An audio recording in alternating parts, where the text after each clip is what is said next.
Hello dear students, कैसे हैं आप सभी। आ गए आज आपके लिए डे 9 की वीडियो लेके। जो आज हमारी लास्ट वीडियो होगी किसकी, टेंस की। हमने लास्ट की 3 वीडियोस में प्रेजेंट टेंस, पास्ट टेंस के बारे में समझा, साथ में टेंस का इंट्रोडक्शन भी लिया था। तो आज ये हमारा लास्ट पार्ट होने वाला है, जो पार्ट 4 पे हमारा कौन सा स्टूडेंट, पार्ट 4 होने वाला है हमारा आज ये। और लास्ट वीडियो है ये हमारी टेंस की, जिसके अंदर आज हम टेंस में किसके बारे में जानने वाले हैं, फ्यूचर टेंस के बारे में जानने वाले हैं, जिसमें हम इसकी पहचान को जानेंगे। इनके चारों part, types of work, indefinite, continuous, perfect, perfect continuous, इन चारों को समझने वाले हैं। इनकी जो हेल्पिंग वर्ब्स है, इनकी जो पहचान है, उनके बारे में समझेंगे। इनकी मेन वर्ब की फॉर्म्स जो आती है, उनके बारे में भी समझने वाले हैं। तो चलिए शुरू करते हैं आज की क्लास को। देखिए स्टूडेंट्स, जैसे मैंने आपको पहले बताया था कि हर टेंस को 4-4 पार्ट्स में डिवाइड कर देते हैं, उसी प्रकार से हमने भी यहाँ पर जो हमारे फ्यूचर टेंस है उसको भी 4 पार्ट्स में डिवाइड किया है, जिसमें पहला आ जाएगा आपका फ्यूचर इंडेफिनेट, सेकेंड वन आ जाएगा आपका फ्यूचर कॉन्टिन्यूअस, उसके बाद आपका हो जाएगा फ्यूचर परफेक्ट, और उसके बाद आपका होने वाला है फ्यूचर परफेक्ट कॉन्टिन्यूअस। तो ये 4 पार्ट्स हमारे फ्यूचर टेंस के होने वाले हैं, future indefinite, future continuous, future perfect और फ्यूचर परफेक्ट कॉन्टिन्यूअस, जिसके अंदर हम सबसे पहले स्टार्ट करने वाले हैं फ्यूचर इंडेफिनेट के बारे में। देखो, फ्यूचर का आप सब जानते हो कि फ्यूचर का मतलब क्या होता है कि जब कोई काम भविष्य में होने वाला है। ये तो प्रेजेंट और पास्ट का मैंने आपको समझा ही दिया था। फ्यूचर का मतलब क्या होता है, भविष्य, जो काम आगे होगा, ठीक है, उसके बारे में बात करेंगे। तो हम बात करते हैं सबसे पहले फ्यूचर इनडेफिनेट के बारे में। किसके बारे में बात कर रहे हैं, फ्यूचर इनडेफिनेट टेंस के बारे में। तो चलिए शुरू करते हैं। तो देखिए डियर स्टूडेंट्स, फ्यूचर इंडेफिनेट की जो पहचान होने वाली है ना, हिंदी वाक्यों के अंत में आपको मिलेगा गा, गे और गी। यानी कि वह गाना गाएगा, गाएगा, हम गाना गाएंगे, वह गाना गाएगी।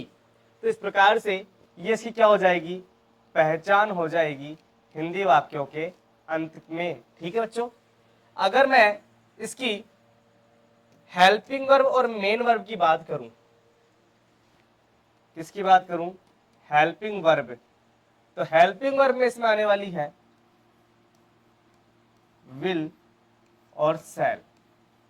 कौन कौन सी बच्चों, विल और शैल इसमें आपकी आने वाली है, हेल्पिंग वर्ब आने वाली है।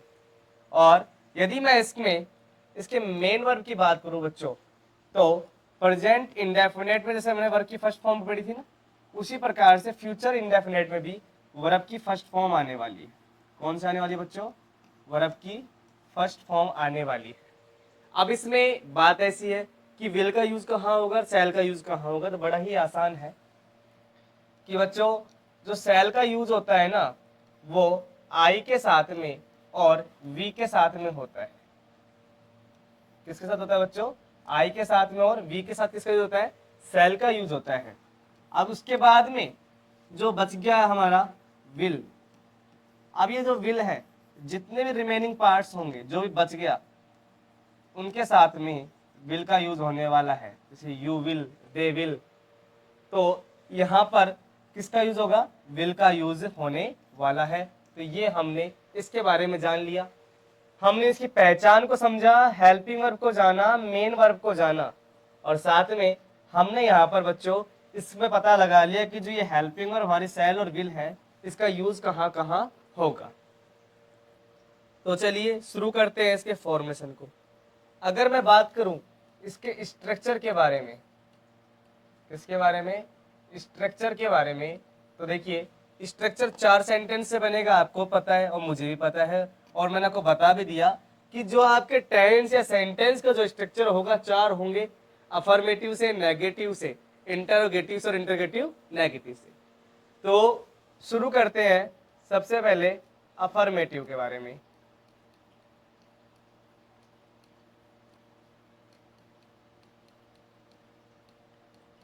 तो बच्चों जो अफर्मेटिव है उसके अंदर आपका फॉर्मूला बन जाएगा सब्जेक्ट। क्या बन जाएगा बच्चों? सब्जेक्ट प्लस में आपकी वही हेल्पिंग तो सब में लगती है, बस चेंज क्या होना है यहाँ पर विल और शैल रख देना इंडेफिनिट में, जैसे हमारे वहां पर औरों में रखा था ना, उसी प्रकार यहाँ पर क्या रखना है? विल और शैल रखना है। उसके बाद में आपको बच्चों रखनी होगी मेन वर्ब की फर्स्ट फॉर्म, ये हमने रख दी। उसके बाद में बेटा यहाँ पर कुछ नहीं ज्यादा, बस आपको रखना है ऑब्जेक्ट, और ये बन गया आपका अफर्मेटिव का स्ट्रक्चर, बड़े ही आसान तरीके से। अगर मैं बात करूं नेगेटिव के स्ट्रक्चर के बारे में, किसके बारे में बात करूं?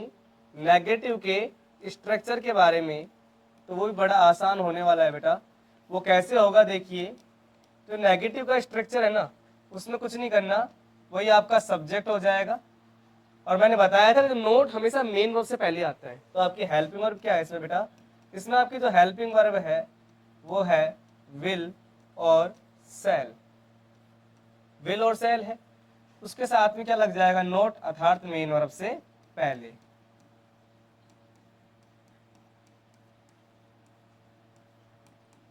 तो बेटा यहां पर आपका नेगेटिव का भी बन चुका है। अब यदि मैं बात करूं बेटा इंटरोगेटिव का, किसकी बात करूं बेटा? इंटरोगेटिव में। और मैंने आपको बता दिया था कि WH फैमिली और हेल्पिंग फैमिली का हम एक साथ ही बना सकते हैं, लेकिन सेंटेंस में अगर WH फैमिली दिया गया तो हम यूज कर लेंगे, नहीं दिया गया सिर्फ हेल्पिंग से काम चला लेंगे। तो सबसे पहले क्या रखते हैं बेटा? हेल्पिंग वर्ब, जो क्या है इसमें? विल और शैल। क्या है बेटा? विल और शैल।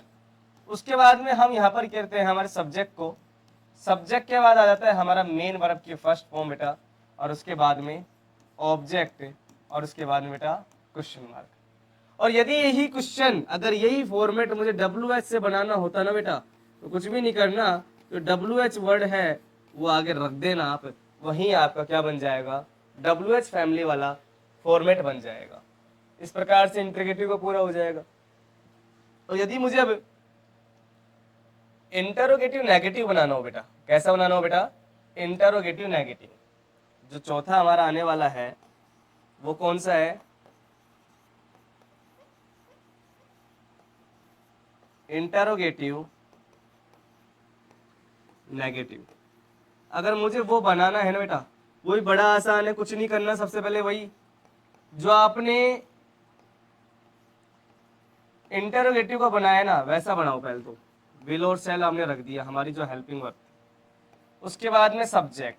अब नेगेटिव में एक चीज आपको बताई थी कि नोट हमेशा मेन वर्ब से पहले आती है, तो नोट लगा दो, क्योंकि आगे क्या आने वाला है? Main verb. उसके बाद क्या कर दो बेटा? आपका ऑब्जेक्ट रख दो, और उसके बाद में क्या रख दो? आपका क्वेश्चन मार्क। तो इस प्रकार से आपका ये फ्यूचर में इंडेफिनेट के चारों स्ट्रक्चर बन जाएंगे बड़े आसान तरीके से। और यदि मुझे इसको WH फैमिली से बनाना होता है, अगर सेंटेंस आपका स्ट्रक्चर WH का है, तो हेल्पिंग वर्ब से जस्ट पहले WH वर्ड लगा दीजिए, प्लस का साइन, ये आपको क्या बन जाएगा? WH फैमिली का बन जाएगा इंटरोगेटिव नेगेटिव। तो देखो बड़े कितने आसान तरीके से हमने इसको समझा। अब इसको हम उदाहरण के साथ साथ एग्जाम्पल के साथ समझते, जो वर्ड थोड़ा आपके लिए इजी हो जाएगा। तो समझते हैं। जैसे मैं बोला कि वह कल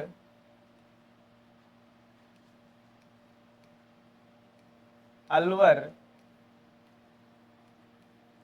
जाएगा,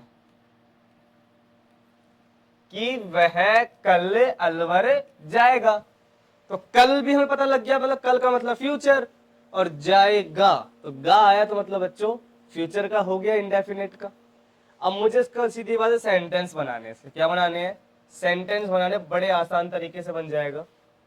पहला।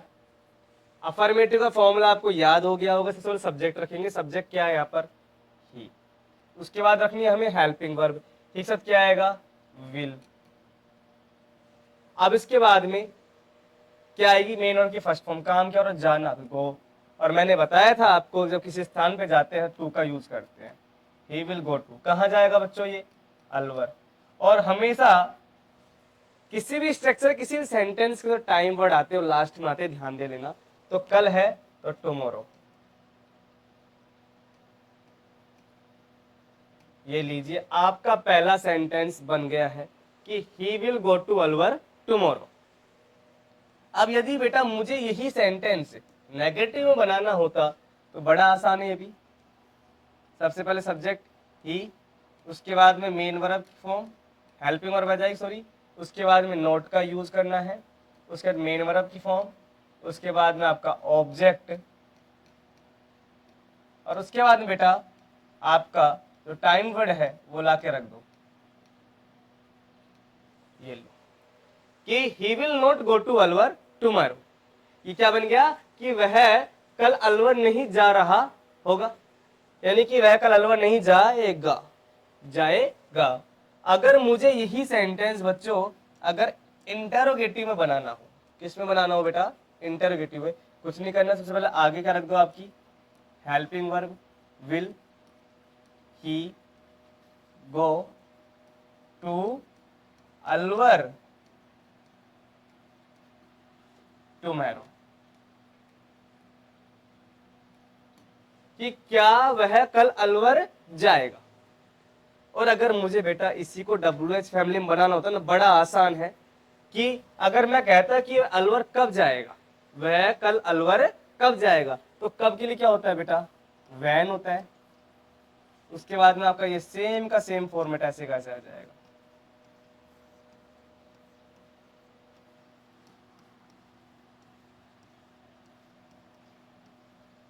मतलब बड़े आसान तरीके से मैंने आपको बता रहा हूं, बड़े सिंपल वे में, रटना नहीं है, सिर्फ समझना है, और आराम से 10 चुटकियों में समझ जाओगे बस आप बच्चों। अब अगर मान लीजिए मुझे ये इंटरोगेटिव नेगेटिव बनाना होता तो क्या बनाना होता बेटा, इंटरोगेटिव नेगेटिव।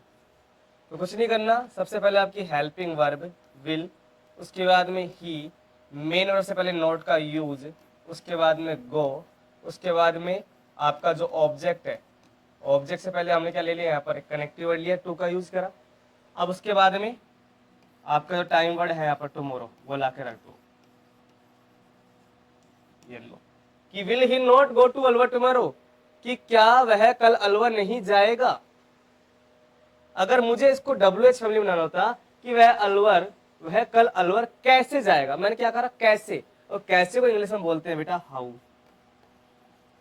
ये हमारा WH हो गया, उसके बाद में हमारी हेल्पिंग वर्ब हो गई, ये इसके बाद में हमारा सब्जेक्ट हो गया, उसके बाद में नोट हो गया, फिर गो, फिर टू, फिर अलवर, फिर उसके बाद में टुमारो की टाइम वर्ड लास्ट में आएगा, मैंने आपको बता दिया था। तो ये लीजिए बेटा, बड़े सिंपल तरीके से हमने हमारे इस फ्यूचर इंडेफिनेट का फॉर्मूला समझा, स्ट्रक्चर समझ लिया, हेल्पिंग वर्ब क्या होती है, मेन वर्ब कहाँ पर काम है, कैसे काम है, उसको समझा।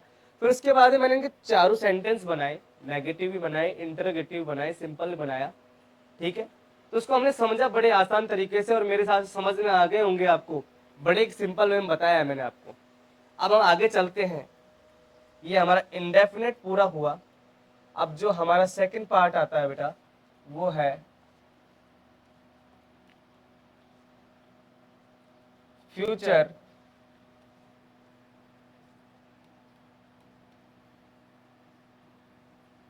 कॉन्टिन्यूअस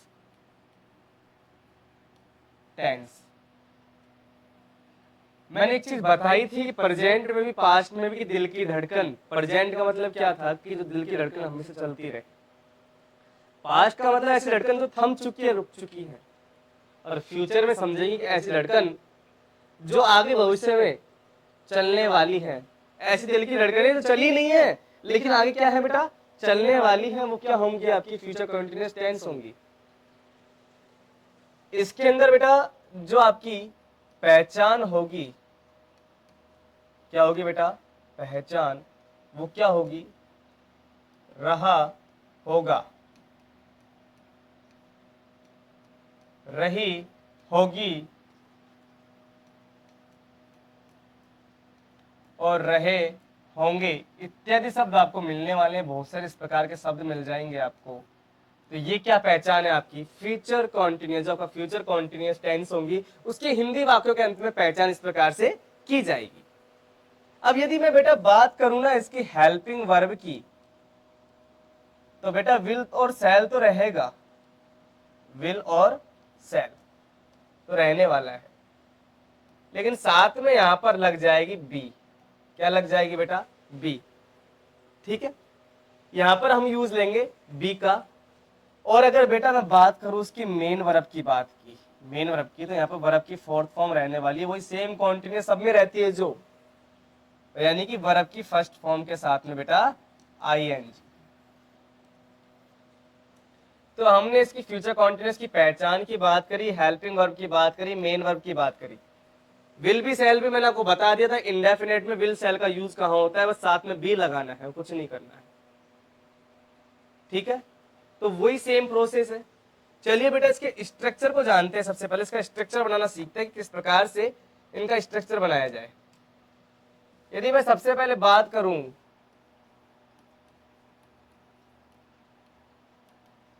अफर्मेटिव के बारे में, किसके बारे में बात करूं, अफर्मेटिव के यानी साधारण वाक्य के बारे में, तो कुछ नहीं करना, सबसे पहले आपको सब्जेक्ट रख देना है। सब्जेक्ट के बाद में आपकी जो हेल्पिंग वर्ब आने वाली है वो क्या है बेटा, यहाँ पर विल और शैल तो रहने वाला है, लेकिन साथ में क्या लगेगा आपका, यहाँ पर एक वर्ड और लग गया, वो है बी।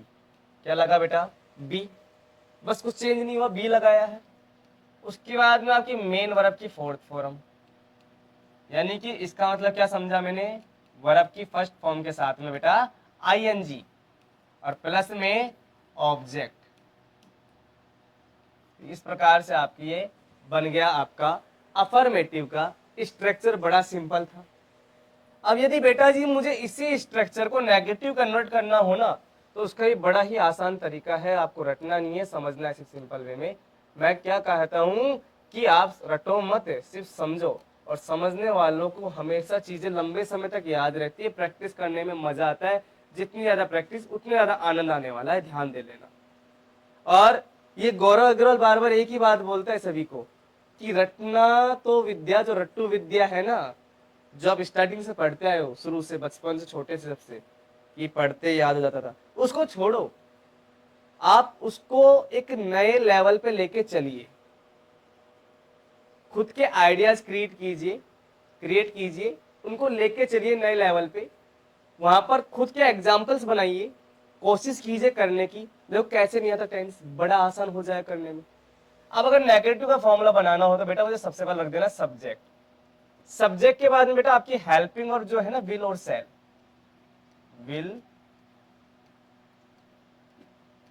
और शैल। अब देखो बेटा यहां पर बी आ गया, क्या आ गया, वी। अब इस बी से पहले नोट लगाना, जैसे हमने पहले तो करते थे मेन वर्ब से पहले नोट, लेकिन अब लगाना बी से पहले नोट। तो सब्जेक्ट प्लस में हेल्पिंग वर्ब के बाद में क्या लग जाएगा बेटा, आपका नोट लग जाएगा। उसके बाद में क्या आ जाएगी, आपकी बी आ जाएगी। और उसके बाद मेन वर्ब की फोर्थ फॉर्म आपकी आने वाली है, प्लस में ऑब्जेक्ट।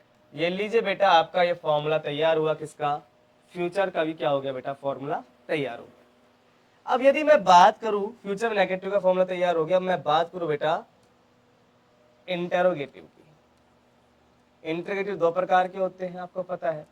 एक तो होता है बेटा हेल्पिंग वर्ब से, और एक होता है बेटा WH वर्ब से। तो बेटा इंटेरोगेटिव में बात की जाए ना, तो इंटेरोगेटिव सबसे पहले रख दीजिए आप हेल्पिंग वर्ब, और यहां पर आपकी हेल्पिंग वर्ब है विल और शैल। प्लस में बेटा आप ले आइए यहां पर सब्जेक्ट। उसके बाद में आपने जो बी छोड़ दिया है ना, उसको ला के रख दो यहाँ। उसके बाद में मेन वर्ब की फोर्थ फॉर्म बेटा, उसके बाद में बेटा ऑब्जेक्ट, और उसके बाद में क्वेश्चन मार्क। ये तो बन गया आपका फॉर्मूला हेल्पिंग और बेस पे। और यदि बेटा मुझे यही फॉर्मूला WH फैमिली का बनाना होता ना, तो कुछ नहीं, हेल्पिंग वर्ड से पहले क्या रख देते आप, WH वर्ड रख देते, तो आपका ये फॉर्मूला किसका बन जाएगा, WH फैमिली का बन जाएगा। किसका बन जाएगा? WH फैमिली का बन जाएगा। समझ गए होंगे बात को। अब चलते हैं हमारे चौथे स्ट्रक्चर पे। चौथा स्ट्रक्चर होने वाला है हमारा इंटरोगेटिव नेगेटिव।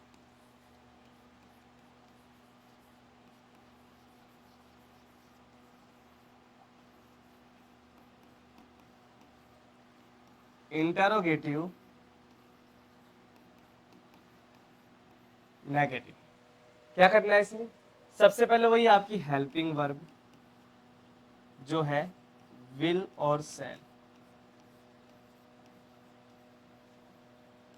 उसके बाद में बेटा आपको रख देना है आपका सब्जेक्ट, फिर उसके बाद में आपका नॉट, उसके बाद में बेटा बी, उसके बाद में बी के साथ में आ जाएगा क्या आगे? मेन वर्ब की फोर्थ फॉर्म प्लस में ऑब्जेक्ट प्लस में क्वेश्चन मार्क। और यदि बेटा मुझे इसी फॉर्मूले को किसमें बनाना होता है? WH में बनाना होता, तो इस हेल्पिंग वर्ब से पहले जस्ट क्या रख देता मैं? WH वर्ड ला के रख देता, वहीं आपका ये स्ट्रक्चर क्या हो जाता बेटा? तैयार हो जाता। साथ में WH वर्ड लगा देते, ये आपका WH फैमिली का नेगेटिव इंटरोगेटिव बन जाता आराम से, कोई दिक्कत ही नहीं थी।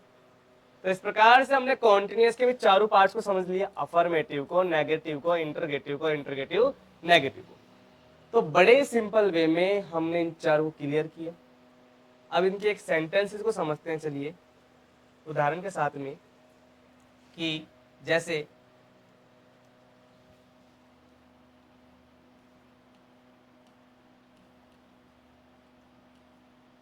पिताजी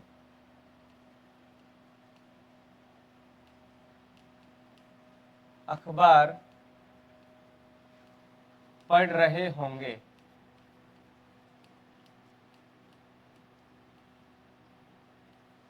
पिताजी अखबार पढ़ रहे होंगे, कि पिताजी अखबार पढ़ रहे होंगे, हमने यहाँ पर कहा कि तो पापा है ना हमारे, वो क्या कर रहे होंगे? अखबार पढ़ रहे होंगे। कि भविष्य में जाना, कि भविष्य में काम चल रहा होगा अखबार पढ़ने का। तो चलिए इसका सेंटेंस बनाते हैं, इसके एग्जाम्पल्स को उसको क्रिएट करते हैं, चारों स्ट्रक्चर को तैयार करते हैं। तो बेटा जी पहला स्ट्रक्चर बनाते हैं अफर्मेटिव का। सब्जेक्ट कौन है आपका? यहाँ पर फादर है। फादर के साथ क्या लग जाएगा बेटा? विल लग जाएगा। उसके बाद बी लग जाएगा, मेन वर्ब की फोर्थ फॉर्म लग जाएगी, father will be reading the newspaper.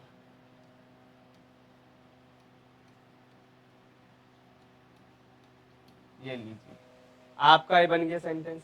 कुछ हार्ड था? नहीं था। यदि बेटा जी मुझे इसको ही नेगेटिव में बनाना हो तो कुछ भी नहीं करना, सिंपल सी बात है। सब्जेक्ट लिख लीजिए आपके फादर को, जो उसमें दे रखा है, उसके बाद में आपकी हेल्पिंग वर्ब, उसके बाद में नोट का यूज बेटा, उसके बाद बी का यूज, उसके बाद मेन वर्ब की फोर्थ फॉर्म, और उसके बाद में आपका जो ऑब्जेक्ट है ना बेटा, उसको ला के रख दो।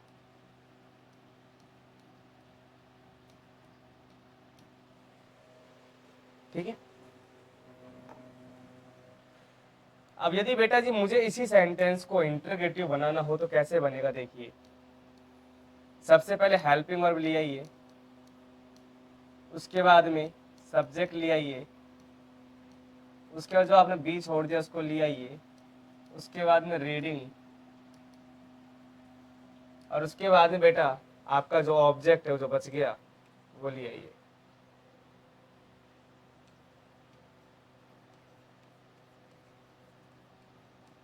ये लीजिए बेटा जी, आपका बन चुका है ये हेल्पिंग वर्ब का। अब यदि मुझे इसी को नेगेटिव इंटरोगेटिव नेगेटिव बनाना हो तो कैसे बनेगा बेटा जी? बड़ा आसान है। सबसे पहले आपकी वही हेल्पिंग वर्ब है, उसके बाद में फादर सब्जेक्ट हो गया, उसके बाद में नोट का यूज बेटा, उसके बाद में बी, उसके बाद में मेन वर्ब की फर्स्ट फॉर्म के साथ में ING, और उसके बाद में आपका ऑब्जेक्ट। तो इस प्रकार से आपका ये इंटरोगेटिव नेगेटिव का क्या हुआ? सेंटेंस पूरा हुआ। ठीक है, हमने यहाँ पर इंडेफिनेट का चारों स्ट्रक्चर समझे, और कंटिन्यूस का भी अब चल दिया, वो पूरा हुआ। इंडेफिनेट क्लियर होने के बाद हमने कॉन्टिन्यूस क्लियर कर लिया है, और इसके चारों सेंटेंस को बड़े आसान तरीके से समझ लिया है। अब चलते हैं इसके तीसरे पार्ट जो कि परफेक्ट टेंस, उसके बारे में थोड़ा बहुत जान लेते हैं।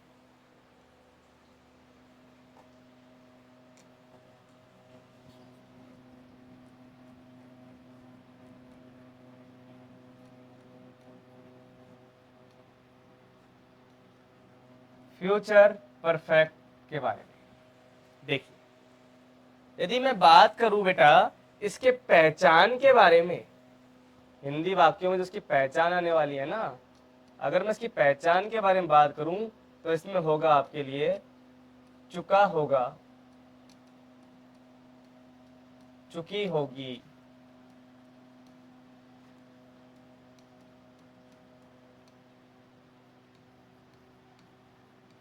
और चुके होंगे।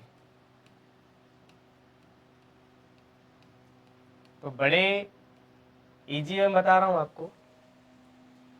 यदि बेटा जी मैं बात करूं उसकी हेल्पिंग वर्ब के बारे में, तो हेल्पिंग वर्ब में कुछ नहीं, बस विल और शैल तो आपका आना ही है, उसके साथ में बेटा यहाँ पर हैव लग जाएगा। बस क्या लग जाएगा बेटा जी?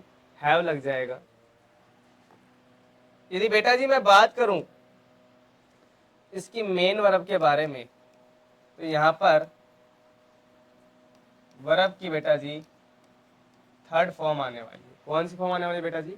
थर्ड फॉर्म आने वाली है। तो हमने पहचान भी जान लिया, हेल्पिंग वर्ब भी जान लिया और मेन वर्ब भी जान लिया है। अब हम समझते हैं इसके स्ट्रक्चर को, फिर करते हैं इसके सेंटेंसेस को। तो बेटा सबसे पहले अगर मैं बात करूं अफर्मेटिव की, तो सब्जेक्ट, उसके बाद में आपका हेल्पिंग वर्ब क्या है इसमें? विल और शैल। उसके बाद में बेटा आपकी आ जाएगी यहाँ पर हैव। उसके बाद में बेटा आपकी मेन वर्ब की थर्ड फॉर्म, और उसके बाद में ऑब्जेक्ट। ये आपको क्या हो गया बेटा? अफर्मेटिव का क्लियर हो गया। अब यदि मुझे करना हो नेगेटिव, क्या बनाना हो? नेगेटिव, तो कैसे बन जाएगा? सब्जेक्ट प्लस में बेटा आपका हेल्पिंग वर्ब जो है वो लिख दो यहाँ पर, विल और शैल, प्लस में हैव से पहले लग जाएगा नोट।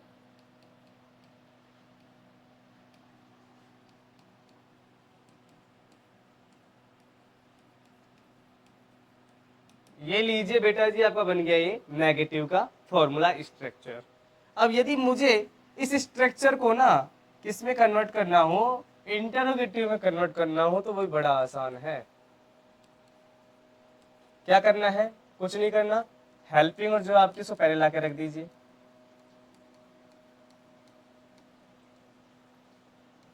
उसके बाद में आप रख दीजिए सब्जेक्ट, उसके बाद में रख दीजिए आपका हैव जो आपने छोड़ दिया था ऐसे कैसे रख दीजिए। फिर मेन वर्ब का आपका जो थर्ड फॉर्म आने वाला है ना बेटा, उसको रख दीजिए। और उसके बाद में आपका ऑब्जेक्ट के साथ में क्या लग जाएगा? क्वेश्चन मार्क लगने वाला है। ठीक है, ये हमने कर दिया। अब यदि मुझे इसको WH फैमिली बनाना होता तो आपको पता ही है कि कुछ नहीं करना, हेल्पिंग और जस्ट पहले क्या लगा दीजिए? WH वर्ड लगा दीजिए, तो आपको क्या बन जाएगा? WH फैमिली का फॉर्मूला बन जाएगा। यदि बेटा जी मुझे अगर यही सेंटेंस स्ट्रक्चर को अगर मुझे कैसा बनाना हो, इसी स्ट्रक्चर को मुझे अगर बेटा जी इंटरोगेटिव नेगेटिव बनाना हो, क्या बनाना हो बेटा जी? Interrogative negative. तो कुछ नहीं करना बेटा जी, बस आपको सबसे पहले आपके हेल्पिंग वर्ब यानी कि विल या शैल, उसके बाद बेटा जी सब्जेक्ट, उसके बाद बेटा जी नोट, उसके बाद बेटा जी हैव, उसके बाद बेटा जी मेन वर्ब की थर्ड फॉर्म, उसके बाद में बेटा जी क्या रखना है आपको? ऑब्जेक्ट, और लास्ट में बेटा रखना है क्वेश्चन मार्क। और इस अगर मुझे इसी सेंटेंस को WH फैमिली बनाना हो तो हेल्पिंग वर्ब से पहले क्या रख दीजिए? WH वर्ड ला कर रख दीजिए बेटा जी, वहीं आपका स्ट्रक्चर तैयार हो जाए किसका? WH फैमिली में नेगेटिव का। ठीक है बेटा जी, तो इस प्रकार से हमने चारों स्ट्रक्चर समझे, अफर्मेटिव को, नेगेटिव को, इंटरगेटिव को और इंटरगेटिव नेगेटिव के हमने चारों स्ट्रक्चर समझ लिए हैं। अब करते हैं हम इनके सेंटेंसेस को और समझते हैं इनके जैसे मैंने कहा कि राधा खाना खा चुकी होगी। क्या कहा मैंने कि राधा खाना खा चुकी होगी। अब अगर मुझे इसी सेंटेंस को अफर्मेटिव में बनाना होगा तो क्या बनेगा सर? सब्जेक्ट, सब्जेक्ट कौन है हमारी यहाँ पर? राधा है। राधा सर क्या आ जाएगा? विल, उसके बाद में हैव, मेन वर्ब की थर्ड फॉर्म और eaten the food. Radha will it have eaten the food. यदि बेटा जी मुझे इसको नेगेटिव में बनाना हो तो क्या करेंगे? कुछ नहीं करना, सबसे पहले आपका सब्जेक्ट उसको उतारा, उसके बाद में आपने हेल्पिंग और जो लगाई विल, और हैव से पहले लगा दो नोट, और ये सेंटेंस सेम ऐसे उतार दीजिए, आपका बन जाएगा नेगेटिव।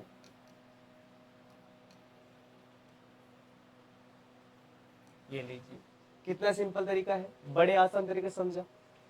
अब यदि मुझे इसी सेंटेंस को बेटा अगर नेगेटिव से इंटरोगेटिव में लेके जाना हो तो कुछ नहीं करना, सबसे पहले आपकी हेल्पिंग और जो है विल, उसके बाद में राधा, उसके बाद में हैव, उसके बाद में ईटन, उसके बाद में बेटा जी द फूड, और उसके बाद लास्ट में क्वेश्चन मार्क। अब करते हैं हम इंटरोगेटिव नेगेटिव को।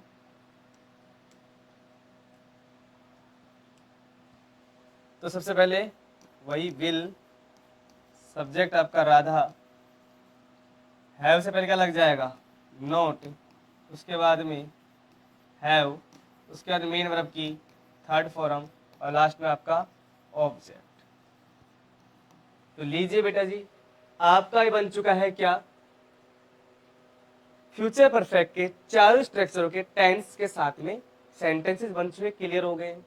अब जो लास्ट पार्ट हमारा बच रहा है वो बच रहा है फ्यूचर परफेक्ट कॉन्टिन्यूअस, उसके बारे में जान लेते हैं। चलिए,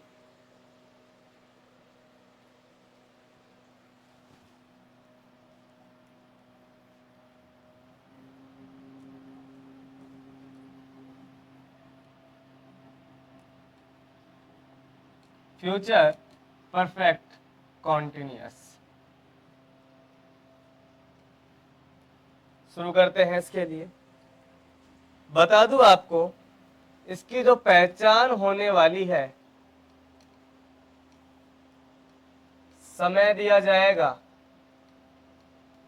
साथ में से दे दिया जाएगा, और लास्ट में वही जो कॉन्टिन्यूअस में जो उसकी पहचान थी,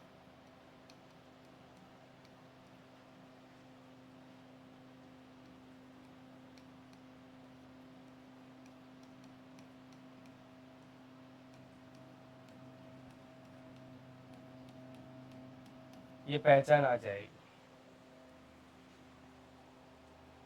हेल्पिंग वर्ब की बात करूं,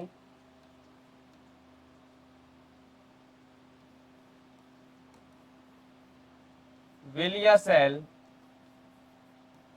प्लस में हैव प्लस में बी, ये क्या होगी? इसकी हेल्पिंग वर्ब। बात की जाए इसकी मेन वर्ब के बारे में तो वर्ब की फोर्थ फॉर्म अर्थात बेटा जी वर्ब की फर्स्ट फॉर्म के साथ में आई। बात की जाए इसके एडवर्ब के बारे में तो एडवर्ब आने वाला है इसमें सिंस और फॉर प्लस में टाइम। यदि किसी बच्चे ने पहले प्रेजेंट और पास्ट की वीडियो देखी है तो वो वीडियो देख ली, उससे आपको अच्छी तरह समझ में आ जाएगा टेंस के बारे में पूरी तरह से कंप्लीटली। बड़ा आसान तरीका है जो समझा रहा हूं मैं आपको, और एक सिंपल वे में आप आसानी से समझ पाएंगे। चलिए बनाते हैं इसके स्ट्रक्चर। यदि मैं सबसे पहले बात करूं अफर्मेटिव की तो सब्जेक्ट प्लस में हेल्पिंग वर्ब विल या सेल प्लस में हैव प्लस में बीन प्लस में मेन वर्ब की फोर्थ फॉर्म प्लस में ऑब्जेक्ट प्लस में सिंस और फॉर प्लस में टाइम, यह आपका बन जाएगा बेटा अफर्मेटिव का स्ट्रक्चर। यदि मुझे इसी स्ट्रक्चर को बेटा नेगेटिव बनाना हो, क्या बनाना हो, नेगेटिव बनाना हो, तो वो भी बड़ा आसान है। सब्जेक्ट प्लस में हेल्पिंग वर्ब यानी कि विल और सेल, और ये जो हैव प्लस बीन था तो हैव पर लगा दो नोट, प्लस में हैव प्लस में बीन प्लस में मेन वर्ब की फोर्थ फॉर्म प्लस में बेटा जी ऑब्जेक्ट प्लस में सिंस या फॉर और प्लस में टाइम। और यदि बेटा जी मुझे इस स्ट्रक्चर को इंटरोगेटिव में बनाना हो तो वो बड़ा आसान है।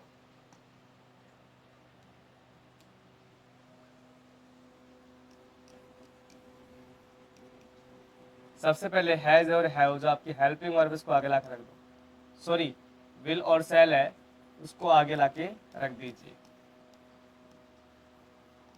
उसके बाद बेटा रख दीजिए आप सब्जेक्ट, सब्जेक्ट के बाद में आपका क्या आ जाएगा बेटा,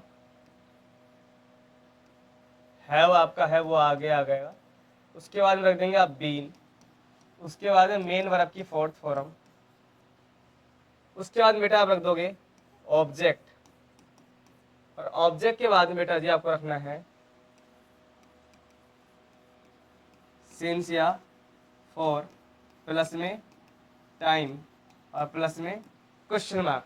तो इस प्रकार से बेटा आपका इंटरोगेटिव का भी क्या हो जाएगा, स्ट्रक्चर तैयार हो जाएगा। अब चलते हैं हम लास्ट स्ट्रक्चर पे, इंटरोगेटिव नेगेटिव।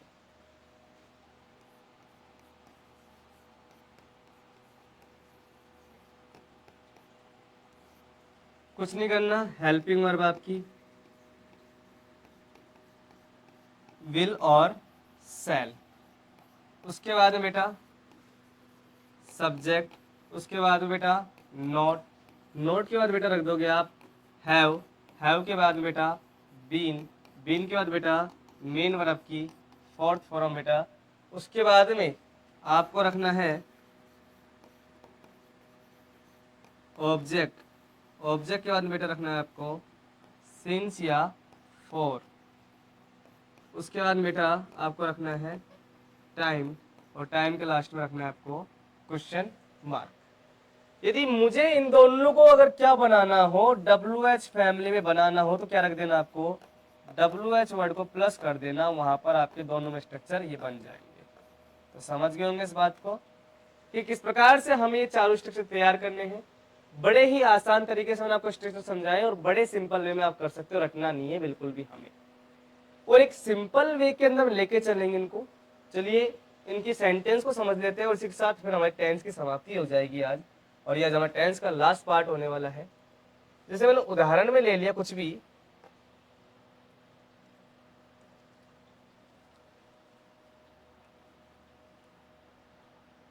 वह कल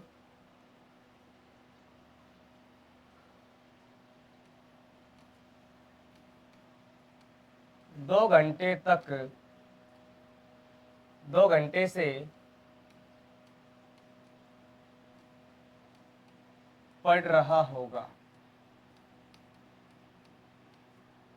क्या बोला मैंने कि वह कल 2 घंटे से पढ़ रहा होगा। इवन फ्यूचर में मान लिया कि वो भैया कल 2 घंटे से क्या कर रहा होगा, पढ़ रहा होगा। तो अब इसको मुझे बनाना है, तो कैसे स्ट्रक्चर करेंगे, सबसे पहले सब्जेक्ट लीजिए ही, इससे क्या आ जाएगा विल, उसके बाद में have been, he will have been, उसके बाद में पढ़ने को बोलते हैं स्टडिंग, क्योंकि अगर किताब पढ़ता तो रीडिंग होती, कुछ पढ़ता तो he will have been studying. उसके बाद में हो गया आपका कल का, हो गया टुमारो। अब 2 घंटे नहीं पता तो for 2 hours, last full stop. क्योंकि फॉर का यूज किस लिए लिया हमने, क्योंकि क्या ये अनिश्चित है। मैंने आपको बताया था कि जब हमें अनिश्चित समय पता होगी भाई 2 घंटे कौन से, तो इसलिए यूज ले लिया हमने फॉर का। तो ये हो गया he will have been studying tomorrow for 2 hours। Hours नहीं होता, वो आवर्स होता है, ठीक है। अब यदि मुझे इस सेंटेंस को नेगेटिव बनाना होता तो कैसे बनाते कि he will not have been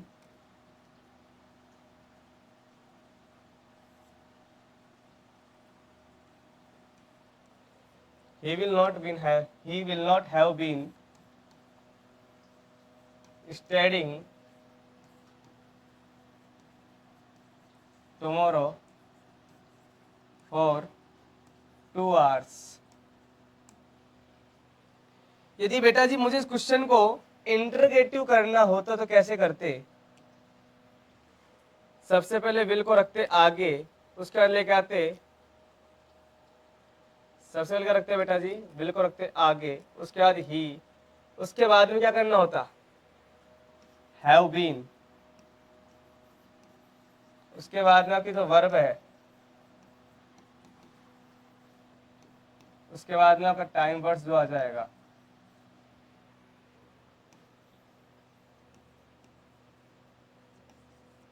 तो क्या हो जाता, will he have been studying tomorrow for 2 hours। और यदि मुझे इसी को किस में बनाना होता बेटा जी, इंटरोगेटिव नेगेटिव, वो बड़ा आसान था। Will he not have been studying tomorrow for 2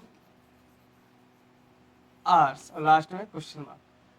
तो बेटा बड़े आसान तरीके से करा।